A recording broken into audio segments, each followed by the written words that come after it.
आज हम math class 3 का डे 45 करेंगे, जिसमें हमारे पास 13, 14, 15 और 16 का टेबल गिवन है। सबसे पहले हम टेबल ऑफ 13 1 ज़ा 13, 13 2 ज़ा 26, 13 3 ज़ा 39, 13 4 ज़ा 52, 13 5 ज़ा 65, 13 6 ज़ा 78, 13 7 ज़ा 91, 13 8 ज़ा 104, 13 9 ज़ा 117, 13 10 ज़ा 130। अब टेबल ऑफ 14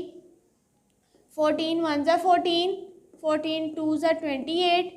14 3 ज़ा 42, 14 4 ज़ा 56, 14 5 ज़ा 70, 14 6 ज़ा 84,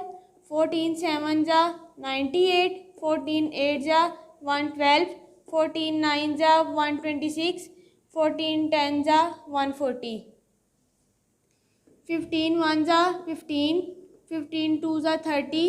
15 3 ज़ा 45,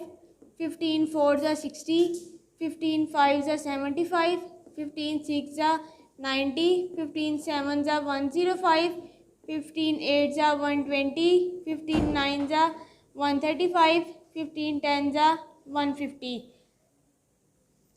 16 1 ज़ा 16, 16 2 ज़ा 32, 16 3 ज़ा 48, 16 4 ज़ा 64, 16 5 ज़ा 80, 16 6 ज़ा 96, 16 7 ज़ा 112, 16 8 ज़ा 128, 16 9 ज़ा 144, 16 10 ज़ा 160।